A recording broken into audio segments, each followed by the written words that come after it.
آگے بڑھاتے ہوئے میں کرسپونڈنٹ نالج کیئر نیشنل اسکول جناب محمد عبدالعلیم صاحب سے خواہش کرتا ہوں کہ اس موقع پر مخاطب فرمائیں۔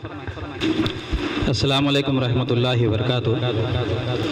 الحمدللہ ہم یہ ساری چیزیں کھلی کتاب بچوں کے سامنے بھی رکھتے ہیں تاکہ جب وہ مستقبل میں اپنے پیروں پر کھڑا ہو کر اپنی خود مختار زندگی گزارے تو وہ سیاست سے لے کر تعلیمی میدان تک کسی بھی میدان میں کم نہ رہے۔ یہ ہماری خواہش ہے اور آپ کے بچوں کو یہ ملنا بھی چاہیے۔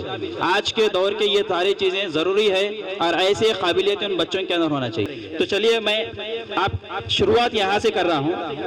میرا پہلا سوال آپ سے ہے، آپ کے پاس آپ کے بچوں کو اسکول میں داخلہ دلانے کے لیے آپ کے پاس 3 آپشن۔ پہلا آپشن یہ تھا سرکاری اسکول، دوسرا آپشن یہ تھا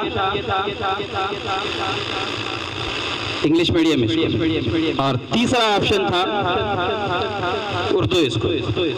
اب ان کے اندر کیٹیگری میں ڈیوائیڈ کیا گیا، اچھا اسکول، اچھے تعلیم والے اسکول۔ تو آپ نے کس اسکول کا انتخاب کیا؟ اچھے اسکول کا، یہ میں نہیں بول رہا ہوں، آپ بول رہے ہیں۔ اچھے اسکول کا انتخاب آپ نے کیا۔ تو اس میں 2 چیزیں ہیں، سرکاری اسکول مفت کا اسکول، اردو اسکول کم پیسے والا اسکول، انگلش اسکول بہت پیسے لینے والا اسکول۔ یہ 3 کیٹیگری میں آپ نے تقسیم کیا ہے۔ تو اگر آپ انگلش میڈیم میں پڑھا رہے تب بھی کوئی برا نہیں، آپ سرکاری میں پڑھا رہے تب بھی کوئی برا نہیں، اور آپ کم پیسے والے اسکول میں پڑھا رہے تب بھی کوئی برا نہیں۔ لیکن آپ نے اچھے اسکول کا انتخاب کیا، کم پیسے والے اسکول کا انتخاب نہیں کیا۔ آپ کا جواب یہی ہے نا؟ سب کا ہے، یہی ہے نا سب کا؟ ٹھیک ہے، الحمدللہ، بہت اچھی بات ہے۔ آپ نے کم پیسے والا اسکول کا انتخاب نہیں کیا کیونکہ ہم تعلیمی میدان کے لیے ہماری ہر چیز قربان کرنے کے لیے تیار ہے آج کے دور میں بچوں کو اچھی تعلیم دینے کے لیے۔ تو وہی چیز ہم کوشش کر رہے ہیں۔ اب اس میں سے اچھے اسکول کا آپ انتخاب کر رہے ہیں، آپ نے کیا پیمانہ طے کیا کہ یہ اسکول اچھا ہے؟ اسکول کے ساتھ ساتھ دین کی بھی ضرورت ہے جو اردو اسکول کے ذریعے ہمیں مل سکتا ہے۔ ہمارے کئی گھر کے اور بھی بچے انگلش اسکول میں ہیں، لیکن ان بچوں کے مقابلے میں ہمارے بچوں کے اندر دین زیادہ ہے، اور ہمارے بچوں کے اندر زیادہ ہمارے بچے سمجھو دینی معاملات میں بھی زیادہ ہیں اور تہذیب کے پابند ہیں ہمارے بچے۔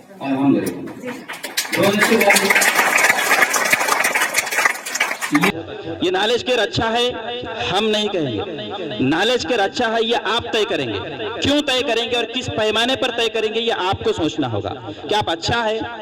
ایک جواب ہمارے سامنے آیا کہ یہاں سے کچھ تعلیم دی جا رہی ہے جس کو ان کے بچے آلریڈی دوسرے انگلش میڈیم اسکول میں پڑھ رہے ہیں، لیکن الحمدللہ اللہ کا فضل کرم ہے کہ یہاں سے آپ کے بچے تہذیب اور اخلاق بھی سیکھ رہے۔ آپ ہی میں سے ایک کا جواب آیا۔ یہ اچھے اسکول کا پیمانہ آپ نے اس بنیاد پر طے کیا ہے کہ یہ چیز ہوتی ہے۔ اب اچھائی ہے کہ اور بھی بہت ساری چیزیں ہو سکتی ہے اس کے اندر جو آپ اس میں سے طے کر سکتے ہیں۔ دوسرا سوال یہ ہے کہ آپ میں سے کتنے لوگ روزانہ آپ کے بچے کا تعلیمی جائزہ لیتے ہیں؟ 1 2 اچھا، اب میں گن نہیں سکتا، تو مطلب 50% لوگ ہیں جس میں سے آپ کے اپنے بچوں کا آپ روزانہ تعلیمی جائزہ لے رہے ہیں۔ الحمدللہ بہت اچھی بات ہے، یہ ہمارے لیے خوشی کی بات ہے، آپ کے لیے ہونا اگر آپ روزانہ تعلیمی جائزہ لیتے ہیں۔ یہ پہلا سوال تھا۔ اب میرا دوسرا سوال یہ ہے کہ اس میں سے کتنے لوگ ایسے ہیں جو ہفتے میں ایک بار آپ کے بچے کا تعلیمی جائزہ لیتے ہیں؟ 1 2 3 4 5 6 مطلب 10% تک تعداد ہے، 50% تو بازی آپ لوگ مار لیا۔ تیسرا سوال یہ ہے کہ مہینے میں ایک بار جائزہ لینے والے کون ہیں اس میں؟ آپ کے بچے کا تعلیمی جائزہ مہینے میں ایک مرتبہ لیتے ہیں؟ ایک بھی نہیں، بہت اچھی بات ہے، رہنا بھی نہیں چاہیے۔ اور آخری سوال یہ ہے کہ آپ اس میں سے کون پیرنٹ ہے جو آپ کے بچے کا تعلیمی جائزہ لیتے ہی نہیں؟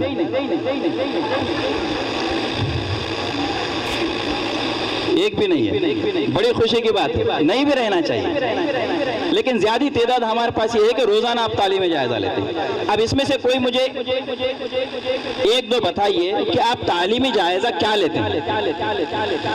बिल्कुल बोलिए। डन, हम तालीमी सरगर्मियों के बारे में गुफ्तगू करने जा रहे हैं। हमको यहाँ से कुछ सलाह मशवरे चाहिए, कोई अच्छी चीजें चाहिए। मैं पहले बोला यहाँ तकरीर करने के लिए मैं खड़ा नहीं हूँ। बोलिए इसमें से कि आप तालीमी जायजा बच्चे का रोजाना लेते हैं या हफ्ते में एक बार लेते हैं? तो क्या हमारे पास रोज और हफ्ते वाले लोग हैं, महीने से आगे वाले लोग नहीं है। अल्हम्दुलिल्लाह मैं चाहता हूँ कि जितने हफ्ते वाले वो भी रोजाना पे आ जाए ताकि हमारे बच्चे और आगे बढ़ सके।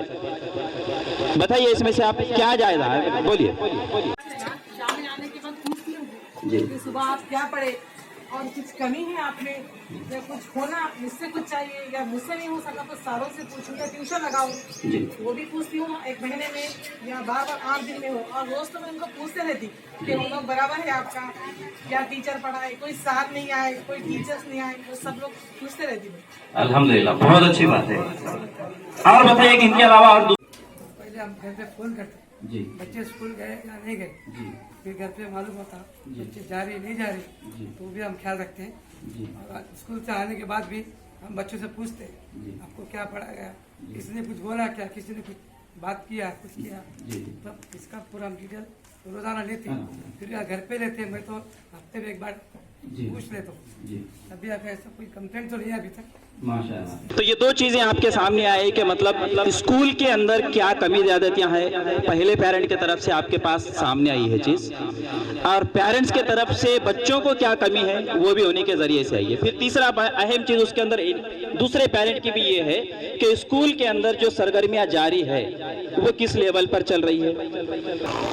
तो हम ये चाहते हैं कि मतलब आप हमसे बिल्कुल रब्त में रहें, आपकी जो शिकायतें हैं आप करें, लेकिन शिकायत करने का तरीका थोड़ा सा अदबी अंदाज में होना चाहिए। आपसे तीसरा सवाल ये है, इसमें से कितने पेरेंट्स ऐसे हैं, अब मुझे इसका हाथ उठा के जवाब मत दो, आप खाली दिल में सोच लो, मैं मुनासिब नहीं समझता कि इसका हाथ उठाएं आप। इसमें से कितने लोग ऐसे हैं आप अपने तौर पे समझ ले कि हमारे बच्चे हमारी नहीं सुनते। ये आप जहन में रख लिया और समझ जाइए कि इसमें से कितने लोग ऐसे हैं। मैं समझता हूँ कि अक्सर लोगों की मेजॉरिटी इसमें ऐसी है, हमारे बच्चे हमको नहीं सुनते। अक्सर है ऐसे। हमको तो बाज़ाब्ता के कुछ शिकायत भी करते लोग, सर बच्चा है मेरा सुन रहा ही नहीं। कौन सी क्लास में? फर्स्ट क्लास में। फर्स्ट क्लास में बच्चा नहीं सुन रहा, अगर डिग्री में चलेगा तो आप पूछ लिया कि ओल्ड एज होम में रख देता, अब भी नहीं सुन रहा ना। अगर डिग्री में चलेगा तो थोड़ा सा कमा लिया होगा तो हो गया, अम्मा बाबा का टेंशन कहीं को वहाँ ओल्ड एज होम खाली है, गवर्नमेंट की तरफ से पैसे मिलते, सब कुछ मिलते, अम्मा बाबा का टेंशन में लिया के छोड़ दो। आज का दौर तो वही चल रहा है। हमारा बच्चा हमारी अपनी नहीं सुनता, उसके दो वजह हो सकती। एक तो वजह यह है कि आप उस बच्चे को टोटली नर्म दिल रहम दिली के साथ छोड़ देते हैं। सबसे पहली वजह अक्सर माओं का ये होता ही है। बच्चे छोटे होते, नाशान होते, हम उनको डांट डपट नहीं करना चाहते, बिल्कुल उसको उसके अपने अंदाज में छोड़ देते। दूसरा यह होता है कि उनके साथ आपका रवैया ऐसा होता है कि बिल्कुल सख्त, बात करेगी तड़ी, कुछ हुआ तो मार, कुछ भी हुआ तो तड़ी उसकी। ये दो चीजें हमारे पास उसका इलाज है।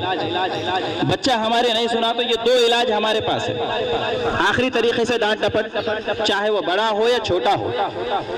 आजकल तो 8, 9, 10 के बच्चों को कौन मार रहा, 7 क्लास से नीचे, 7 से नीचे वाले बच्चों को थोड़ा सा हम डराने धमकाने की कोशिश करते, वरना उसके बाद तो फिर तो पूरा ही छोड़ दिया उसको, खाली कोई पूछने वाला नहीं।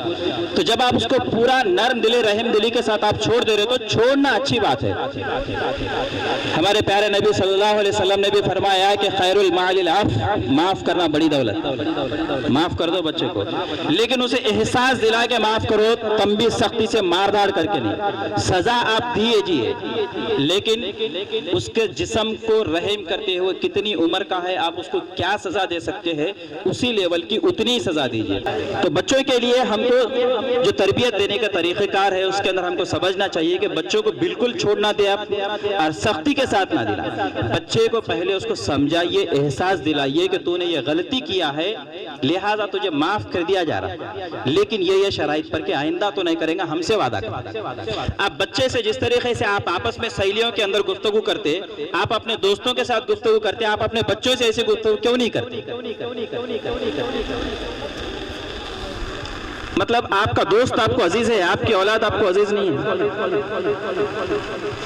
आपका अगर कोई करीबी दोस्त, आपके कोई करीबी सहेली अगर वो गलत करती है तो आप बिल्कुल टोकते हो उसको, लेकिन उस अंदाज में टोकते, आपको डर रहता है कि कहीं मेरे और उसके बीच में खलिश ना पैदा हो जाए, ये आपको खौफ रहता। फिर माँ और बच्चे के और बाप और बच्चे के दरमियान में जो रिश्ता है वो खराब नहीं होगा, इसी वजह से बच्चे नहीं सुनते।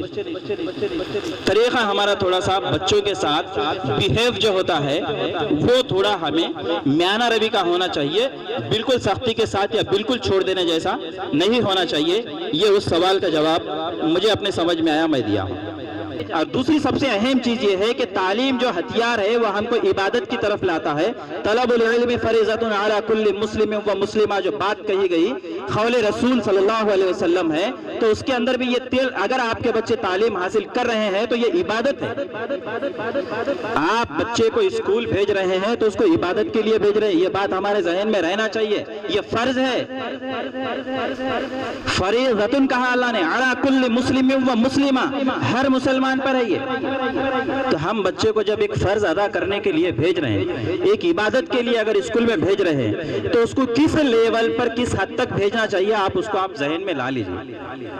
कैसे लाना चाहिए, हमारे बच्चों को स्कूल को कैसे भेजाना चाहिए। हम एक फर्ज निभाने के लिए बच्चे को भेजा रहे हैं, इबादत के लिए भेजा रहे हैं उसको, तो आप बच्चे को किस अंदाज में भेजाएंगे, ये आपको समझना चाहिए।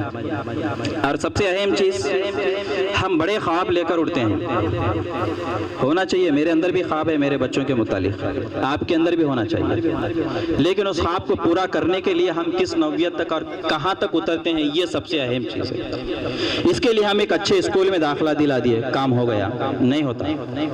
आप बच्चे को स्कूल में दाखिला दिलाने के साथ साथ माँ और बाप का सबसे बड़ा काम यह है कि बच्चे के हक में अच्छी तालीम के लिए दुआ करें। ये हम काम बहुत कम लोग करते हैं, नहीं के बराबर करते हैं। क़ौले रसूल सल्लल्लाहु अलैहि वसल्लम का ये भी कौल है कि बाप की दुआ बेटे के हक में ऐसी है जैसे नबी सल्लल्लाहु अलैहि वसल्लम की दुआ उम्मत के हक में है। हमारे प्यारे नबी आखिरी हजरत मोहम्मद मुस्तफ़ा सल्लल्लाहु अलैहि वसल्लम ने जो दुआ सारी उम्मत के लिए की है ना, एक बाप की दुआ अपने बेटे के लिए उतनी अहमियत रखती है। तो आप बताइए इसमें से कितने बाप अपने बेटे की अच्छी तालीम और आला मुकाम के लिए कौन दुआ करता है? बगैर खुदा से मांगे के दे देगा कोई? तो इसलिए सबसे अहम चीज हमारे पास ये है कि एक बाप को, माँ को अपने बच्चे की तरक्की के लिए, अच्छी तालीम पाने के लिए, आला मुकाम पर जाने के लिए, कुछ बनने के लिए सबसे पहले आपके दुआओं की जरूरत है। हर वक्त जब आपको जहन में आता, जब आपको याद आता, थोड़ा सा सास बहू वाला सीरियल कम कर दे कि अगर इधर 2 मिनट दे दिए तो हो जाता। इंशाल्लाह आज यहाँ से आप उठेंगे तो ये अज़्म करके उठिए कि आपके बच्चों के हक में आप हमेशा दुआ करते रहेंगे। आज का जो दौर है वो बिल्कुल काबिल लोगों का दौर है, तालीम याफ्ता लोगों का दौर है, और वही लोग इस जमाने में कामयाब होने वाले हैं। आप वालिदैन हैं जो इसमें से पढ़े लिखे नहीं हैं, वो लोगों को एहसास होगा कि आज अगर मैं पढ़ा हुआ होता तो शायद मेरी हालत ये नहीं होती। ये आप में से शायद सबको इसका एहसास होता होगा, क्योंकि हमको पता है कि आज का दौर काबिल तालीम याफ्ता लोगों का ही दौर है। अगर आपके पास कोई धंधा पानी बिजनेस कुछ भी नहीं है, लेकिन आपके पास इल्म है तो आप कामयाब हैं। अब और सवाल आपके पास, अब इसमें मुझे आपको जवाब देना पड़ेगा, आप मुझे जवाब देना पड़ेगा। आपके पास रहने के लिए घर नहीं और आप बेरोजगार है, तो क्या आप गरीब है? नहीं है, ऐसे रहना अच्छा है। आपके पास रहने के लिए घर नहीं है और आप बेरोजगार है, तो क्या आप गरीब है? नहीं है। कितने लोग मानते नहीं है? हाथ उठाओ। 50%, 50 नहीं है, 30% तक तादाद है कि नहीं मानते। ठीक है। दूसरा सवाल है, आपके पास घर है लेकिन खाने पीने के लिए घर में कुछ भी नहीं है, तो आप गरीब है? तब भी नहीं है। हैरत की बात। तो भी अपने आप को आप गरीब नहीं मानते, तो फिर आप गरीब किसको मानते? آپ کے پاس رہنے کے لیے گھر ہے اچھا، لیکن گھر میں کھانے کے لیے کچھ بھی نہیں ہے، آپ کے گھر میں فاقہ کشی ہے تو آپ غریب نہیں ہیں۔ آپ کے پاس گھر نہیں ہے اور کھانے کے لیے تب بھی آپ غریب نہیں ہیں، تو غریب کس کو مانتے ہیں آپ؟ بولیے بولیے۔ علم نہیں ہے، جیسا نبی کا کچھ معلومات ہی نہیں ہے اس کو، جیسا نماز کا طریقہ نہیں معلوم، کچھ نہیں معلوم، وہ انسان غریب ہے یہ دنیا میں۔ ماشاءاللہ، بہت دنیا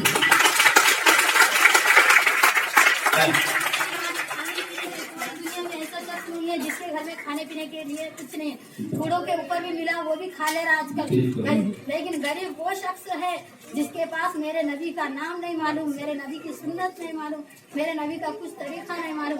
آج بہت سارے گھر میں بڑے بڑے بلڈنگ ہے، سب ہے، کچھ نہیں ہے بلکہ نہیں، اور ان کے گھر میں ایک ٹائم نماز نہیں پڑھی جاتی، وہ غریب ہے۔ بالکل بہت صحیح بات کہی آپ نے۔ میرا سوال آیا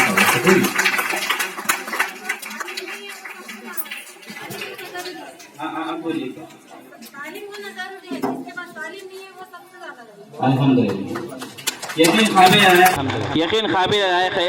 میرے سٹی پر بھی جواب وہی لکھا ہوا تھا کہ اگر آپ کے پاس تعلیم نہیں ہے تو آپ غریب ہیں۔ الحمدللہ 100 میں سے 101 نمبر دونوں کو دیتا ہوں، باقی کے نمبر سب کے لیے۔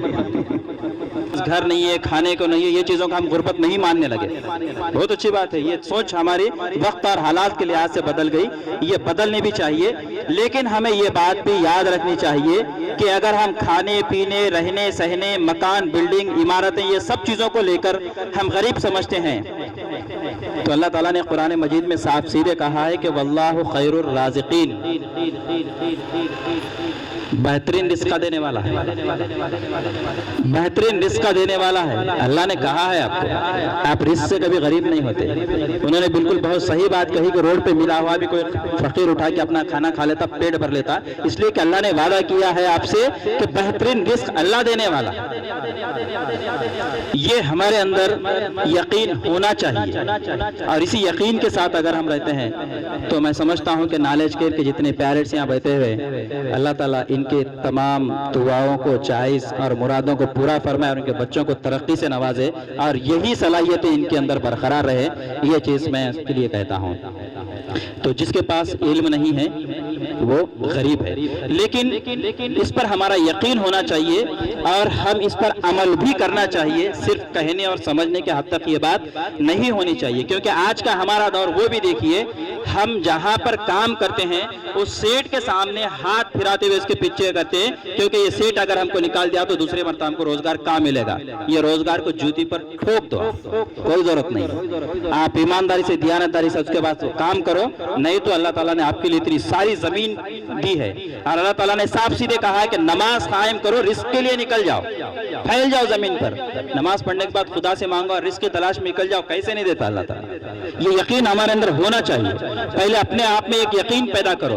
اسی لیے امجد حیدرآبادی نے ایک بہترین شعر کہا تھا، اس نے کہا تھا کہ ہر چیز مسبب سبب سے مانگو، منت سے، ادب سے، خوشامد سے مانگو۔ آپ خدا سے اگر مانگ رہے ہو ہر چیز، پہلے تو اس نے امجد حیدرآبادی نے اپنے ربائی کے اندر پہلے مصرع میں کہا کہ ہر چیز مسبب سبب سے مانگو، آپ کے اسباب کو پورا کرنے والا کون ہے اس سے مانگو، آپ دعائیں کرو، آپ کے جس سیٹ کے پاس کام کرتے ہیں اللہ اس کے دل میں رحم ڈال جائے ہمارے متعلق، یہ دعائیں کرو، اس کے سامنے ہاتھ پھیلا کے کیا اسے جڑ کرنے کا؟ ہر چیز مسبب سبب سے مانگو، منت سے، ادب سے، منت سے، ادب سے، خوشامد سے مانگو۔ اب اللہ سے مانگنے کا طریقہ بھی ہمارے پاس ہونا چاہیے، گاڑی دے دے، بنگلہ دے دے، کار دے دے، پورا دے دے، کچھ بھی نہیں دیتا، ایسا نہیں مانگا جاتا اللہ سے۔ اللہ سے مانگنے کا ہمارے جائز فی الوقت کی جو چیزیں ہیں وہ تو مانگیے، بعد میں آپ کے خواہشات اللہ کیا ہے پورا کرے گا۔ ہمارے خواہشات مانگنے کی ضرورت نہیں ہے، اللہ سے ہماری ضرورتیں مانگے۔ ہم ضرورتیں کم مانگتے، خواہشات زیادہ مانگتے، اللہ سے کہاں سے ملے گا؟ آپ کی جو ضرورت ہے وہ ضرورت کو خدا سے مانگو، منت کرو، ادب سے مانگو، اللہ کی خوشامد کرو۔ شاعر کہتا ہے اس کے اندر، پھر اس کے بعد بھی وہ شاعر تیسرے مصرے میں کہتا ہے، کیوں غیر کے آگے ہاتھ پھیلاتے ہو؟ اگر بندے ہو رب کے تو رب سے مانگو، غیروں کے آگے کیوں ہاتھ پھیلاتے ہو؟ الدعاء مخ العبادہ، حدیث ہے، دعا عبادت کا مغز ہے۔ समझना चाहिए कि अल्लाह इस हदीस के अंदर हमको जो बताया गया है कि इसकी कितनी बड़ी अहमियत है, उस हिसाब से हमको देखना चाहिए। फिर उसके बाद थोड़ा सा हमको ये भी यकीन होना चाहिए कि हम जो चीज़ करने जा रहे हैं वो हमारे लिए सक्सेस है या नहीं, हम कामयाब है या नहीं। अगर आप जो चीज़ करने चाह रहे हैं आप पहले ही उसके शक के दायरे में हैं तो मजीद और शक के दायरे में जाएगा। आप जो चीज़ करने जा रहे हैं उसके आप पर यकीन नहीं है तो जाहिर बात है कि वो कामयाबी नहीं है। और जो चीज़ आपका नुकसान हो रहा है तो छोड़ दो। अगर आपके तरफ से कुछ मशवरे वगैरह आप देना है, सलाह देना है या आपकी कोई शिकायतें हैं तो बिल्कुल कर सकते हैं, इसमें कोई डर और झिझक नहीं है। मैं अल्लाह से दुआ करता हूं कि अल्लाह ताला इस स्कूल को तरक्की दे, हमारे बच्चों को तालीमी आला मुकाम अता करे, वालिदैन के सेहत याब रखे और साथ साथ हमारे औलिया तलबा सरपरस्त साहिबीन को ताहयात अच्छे आमाल करते हुए, खुदा से दुआ करते हुए और अल्लाह की इबादत करते हुए ज़िंदगी गुजारने की तौफीक दे। व आखिर दावाना अनिल हम्दुलिल्लाहि रब्बिल आलमीन। जज़ाकल्लाह खैर। इधर जनाब अब्दुल अलीम साहब correspondent knowledge care national school जो अपने ज़रूरी मशवरों से और नसीहतों से हमको नवाज रहे थे।